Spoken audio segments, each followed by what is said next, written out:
Meus queridos irmãos, graça, misericórdia e paz vos sejam abundantemente multiplicadas. Nós voltamos aqui à exposição das chamadas bem-aventuranças e eu quero convidá-lo a abrir a Escritura mais uma vez no Evangelho segundo escreveu Mateus, capítulo 5, verso 8. Nós vamos expor a chamada sexta bem-aventurança. Abra aí comigo a sua Bíblia em Mateus, capítulo 5, verso de número 8, e acompanhe a leitura dessa porção da Santa Escritura. Bem-aventurados os limpos de coração, porque verão a Deus. Nós vamos orar, suplicando a Deus a manifestação da sua graça e poder na exposição da sua santa e bendita palavra. Portanto, feche os seus olhos, curve a sua fronte e vamos orar, pedindo a iluminação do Espírito para a exposição da palavra de Deus. Meu Senhor, em nome de Jesus, teu bendito e amado Filho, nosso Redentor, nós suplicamos mais uma vez a manifestação da tua graça por meio do aclaramento dos nossos olhos para a compreensão da verdade da tua palavra. Abençoa, pois, a tua igreja, todos aqueles que de posse desse vídeo anelam conhecer e aprender mais de ti. Abençoa também aqueles cujos olhos ainda não foram aclarados, a fim de que, iluminados pelo Espírito, compreendam a verdade da Escritura. Nós te pedimos, Senhor, que nos ajude e nos abençoe, pois nós oramos no nome de Jesus. Amém. Meus queridos irmãos, a enciclopédia livre Wikipédia define o coração como um órgão muscular presente nos humanos e em outros animais que bombeia o sangue através dos vasos sanguíneos do sistema circulatório. O sangue fornece ao corpo oxigênio e nutrientes e ajuda a eliminar resíduos metabólicos. Nos humanos, o coração situa-se na cavidade torácica, entre os pulmões, num espaço denominado de mediastino. Meus queridos, a sexta bem-aventurança é aquilo que nós podemos definir como o centro cirúrgico, onde o médico dos médicos trata o coração dos seus discípulos. Obviamente que no início da exposição desta sexta bem-aventurança, nos vem uma indagação. O que é que a Bíblia ensina acerca do coração? O que é que o Senhor Jesus desejou instruir aos seus discípulos quando afirmou que são felizes os limpos de coração? Nós precisamos de posse desta palavra e, avaliando-a etimologicamente, compreendermos que a sua tradução vem da palavra grega cardia e exprime ao menos dois significados. O primeiro deles é coração como um órgão do corpo do animal, que é o centro da circulação do sangue e por isso foi considerado como o assento da vida física e denota o centro de toda a vida física. O segundo, coração, também aponta para o centro e o lugar da vida espiritual. Podemos dizer a alma, a mente, como fonte e lugar dos pensamentos, das paixões, dos desejos, dos apetites, das afeições, dos propósitos e esforços e da própria compreensão ou entendimento humano. Meus irmãos, para a interpretação desta chamada sexta bem-aventurança, é importante compreendermos que nos interessa o coração aqui como a sede do intelecto humano, podemos dizer o locus das emoções que exprimem na alma e revelam-se no corpo e nas relações. Cristo está ministrando aos seus discípulos acerca da asepsia do coração E com isso ele faz um contraste entre o exterior e o interior. O teólogo John Stott chama-nos a atenção, comentando esta passagem, acerca do que ele compreende como óbvio. Ele fala, é óbvio que as palavras de coração, como no registro textual, indicam a que espécie de pureza o Senhor Jesus se refere. Ele afirma que a interpretação popular considera a pureza de coração como expressão de pureza interior, a qualidade daqueles que foram purificados da imundície moral em oposição à imundície cerimonial. Ele diz que o Senhor Jesus adotou este tema na sua controvérsia com os fariseus e queixou-se da obsessão deles pelo exterior e pela pureza cerimonial. Daí o registro de Lucas, no capítulo 11 do seu evangelho, verso 39, quando reproduzindo a fala do Senhor Jesus, disse: vós, fariseus, limpais o exterior do corpo e do prato, mas o vosso interior está cheio de rapina e perversidade. John Stott, então, afirma que eles eram como sepulcros caiados, que fora se mostravam belos, mas interiormente estavam cheios de hipocrisia e iniquidade. Então a intenção do Senhor Jesus é chamar a atenção dos seus discípulos que não se assemelhassem no comportamento àqueles que tinham uma aparência bela e de santidade, mas cujo coração, o interior, estava corrompido e cheio de pecado. O reformador francês João Calvino, enfatizando a integridade interior e contrastando-a com atitudes externas, afirmou que quando o nosso Senhor Jesus Cristo diz que são bem-aventurados os limpos de coração, ele à primeira vista está expressando uma opinião bastante comum.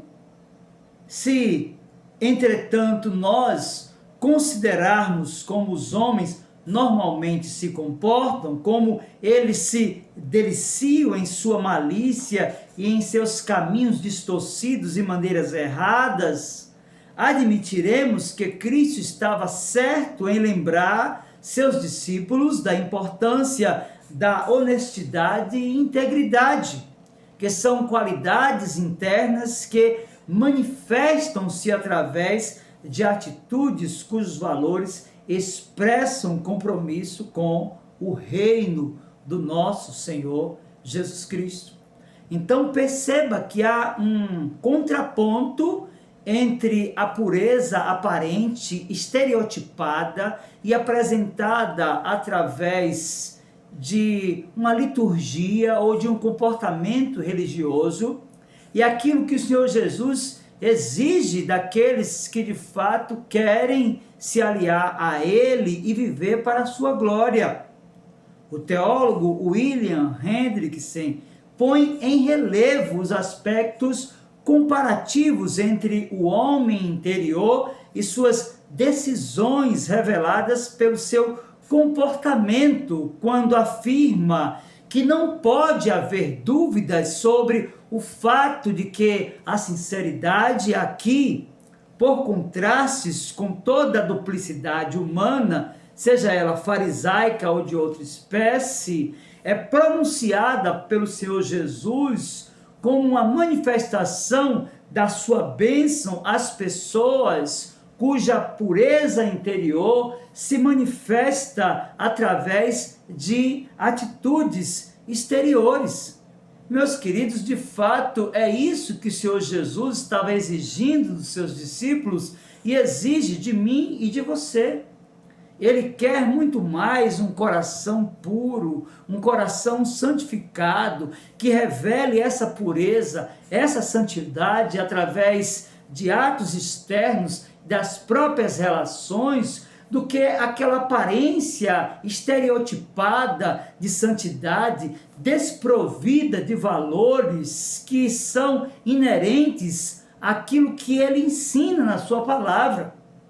Para Matthew Henry, a verdadeira religião consiste na pureza de coração. Ele diz: aqueles que são puros interiormente mostram que estão sob o poder da religião pura e imaculada. Então ele diz: o verdadeiro cristianismo está no coração, na pureza do coração, no lavar o coração da malícia. Meus queridos, nós precisamos erguer para Deus não apenas nossas mãos limpas, mas um coração puro. O coração deve ser de fato puro, em oposição à contaminação de um coração que apenas tem boas intenções, e puro em oposição à contaminação e à corrupção, como o vinho que não é adulterado, como a água que é sem sujeira. O coração deve ser mantido puro quanto às cobiças carnais, quanto a todos os pensamentos e desejos impuros, e quanto às cobiças daquilo que o mundo nos oferece. A chamada cobiça de torpe ganância, ela abrange todas as impurezas da carne e do espírito, tudo quanto que vem do coração e contamina o homem. O coração, meu querido irmão, deve ser purificado pela fé e precisa estar completamente voltado a Deus. Ele deve ser apresentado e preservado para Cristo como uma virgem, e assim o salmista disse: cria em mim, ó Deus, um coração puro. Foi o apelo de Davi quando pecou contra o Senhor. Meus queridos irmãos, de fato, as Escrituras destacam a qualidade e a necessidade da pureza do coração.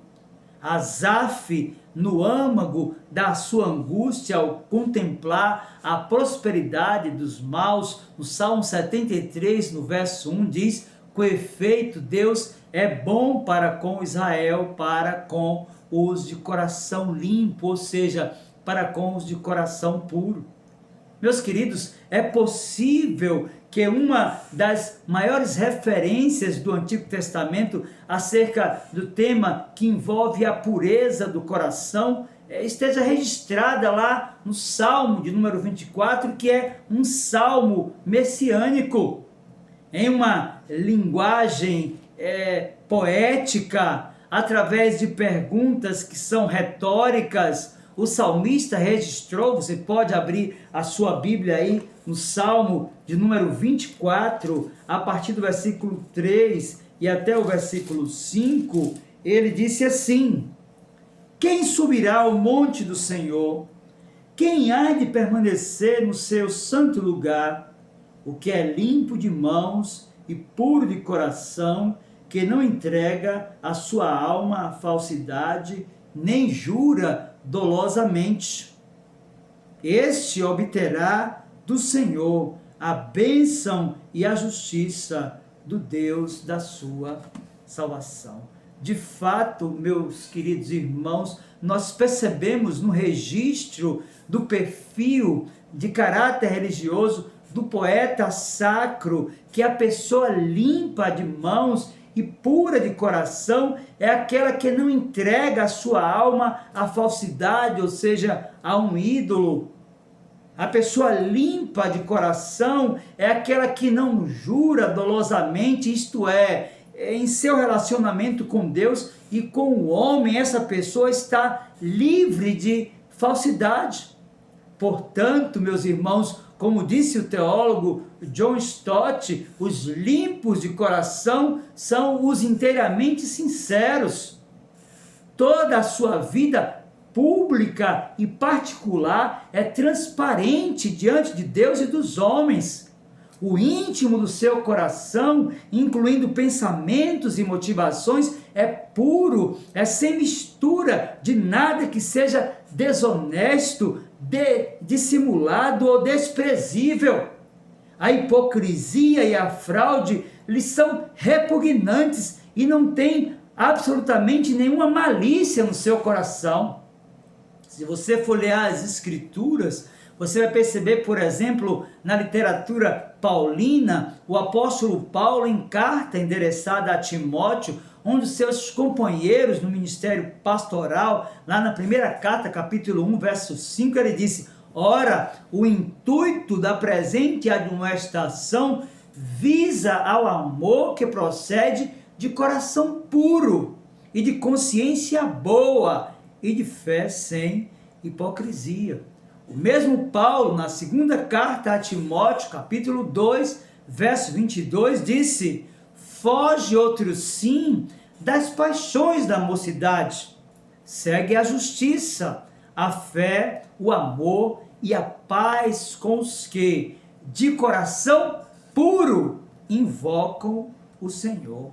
Meus queridos, chama-nos a atenção o fato de que a qualidade de ser puro de coração está plugada a um benefício. Volte a sua Bíblia lá em Mateus, no capítulo de número 5, nas chamadas bem-aventuranças, no texto que nós lemos aqui, verso de número 8, e você vai perceber no registro textual que o Senhor Jesus diz que são bem-aventurados, ou seja, felizes os limpos de coração, porque eles verão a Deus. Bem, este é o que nós podemos definir como um aditamento que extrapola os limites da existencialidade. Nós precisamos dizer que aqui nós experimentamos de uma felicidade que é temporária e muito limitada. O texto aqui revela uma condição de eternidade com perfeita qualidade de vida, ou seja, os puros de coração, diz a passagem, eles verão a Deus. Meus queridos, a ideia apresentada aqui nesta bem-aventurança, Mateus capítulo 5, verso de número 8, revela que aqueles que já contemplaram a Cristo pela fé, o verão pessoalmente. Meus irmãos, deve-se destacar que somente os limpos de coração verão a Deus, e eles o veem agora com os olhos da fé, e no porvir verão em sua glória, pois só os totalmente sinceros podem suportar a deslumbrante visão em cuja luz as trevas de maneira alguma poderão prevalecer, ou seja, as trevas deverão se desvanecer em uma menor medida aqui e perfeitamente quando contemplarmos a glória do nosso Senhor Jesus Cristo. Meus queridos irmãos, de fato, Jesus chama a atenção dos seus discípulos que são bem-aventurados ou felizes os puros de coração, porque eles verão a Deus. Ora, nós iniciamos esta mensagem definindo do ponto de vista clínico a função do coração. Esta bem-aventurança, ela destaca a necessidade de um coração puro. E eu quero concluir esta mensagem destacando o significado da palavra coração na língua original. E no idioma grego, a palavra cásaros possuía vários significados e usos diversos, cada um dos quais adiciona uma matriz à concepção de bem-aventurança que envolve a pureza na vida cristã. Primeiro, em seu sentido original, significava simplesmente limpo, e podia usar-se, por exemplo, em relação à roupa suja, depois de ter sido lavada. Segundo, essa palavra era utilizada normalmente para designar o trigo que foi separado da palha. Terceiro, aparecia também frequentemente em companhia de outro adjetivo grego, akeratos. Meus queridos, esta palavra pode ser empregada, por exemplo, para designar o vinho ou o leite que não foram adulterados mediante a adição de água ou metal puro, sem mescla de liga alguma. Meus irmãos, o significado de cázaros, portanto, é sem mescla, não adulterado, sem liga. Por isso, então, nós precisamos de compreender que esta bem-aventurança exige uma formidável adaptação àquilo que o Senhor Jesus exige dos seus discípulos. Nós poderíamos traduzir esta bem-aventurança da seguinte forma: bem-aventurado é o homem cujas motivações são sempre íntegras e sem mescla de mal algum, porque este é o homem que verá a Deus. Então eu quero concluir esta bem-aventurança fazendo para você algumas perguntas. E a primeira delas, e que tem implicações na própria passagem, é a seguinte: o seu coração é puro? Ele já foi purificado? Ele já foi santificado por Cristo? De fato, o Senhor Jesus lavou o seu coração com o sangue da sua cruz, com a sua vida derramada naquela cruz? Meus queridos irmãos, se de fato esta resposta ela é positiva, certamente você verá a Deus na pessoa do Senhor Jesus Cristo, no seu estado de exaltação, na sua glória, assentado à destra do Pai. Se contudo, você ainda não teve o seu coração lavado, se contudo você ainda não teve o seu coração purificado pelo sacrifício perfeito, suficiente e substitutivo do Senhor Jesus, eu quero dizer para você: entregue-se a Ele agora e, arrependido dos seus pecados, clame aos céus por perdão, pois o Senhor Jesus disse que são bem-aventurados, ou seja, felizes os limpos de coração, porque eles verão a Deus. Eu quero orar por você, mais uma vez, suplicando a Deus a manifestação da sua graça na sua vida, você que já é cristão, a fim de que você tenha uma vida santificada, uma vida que promova a glória de Deus através da santificação. Mas eu quero orar especialmente por você, eventualmente, que está ouvindo essa mensagem, quem sabe por curiosidade, mas que ainda não havia compreendido qual o significado dessa bem-aventurança e quer agora ter o seu coração lavado, purificado. Eu quero dizer para você: curve-se aí onde você está diante de Deus, entregue a sua vida ao Senhor Jesus, arrependendo-se dos seus pecados. Feche, pois, os seus olhos e nós vamos orar ao Senhor. Meu Senhor, em nome de Jesus, santifica e purifica a tua igreja, para que o testemunho cristão seja relevante, impactante e promova a glória do teu nome. Visita também esta pessoa, cujo coração está maculado e manchado pelo pecado, a fim de que, arrependida de todos os pecados cometidos, clame aos céus pela pureza, pela lavagem, pela regeneração do seu coração. Oferece-lhe, pois, meu Senhor, nesta hora, o perdão que vem através do nosso Senhor Jesus Cristo. No nome dele nós oramos. Amém. Deus, pois, abençoe a sua vida. No nome de Jesus. Amém.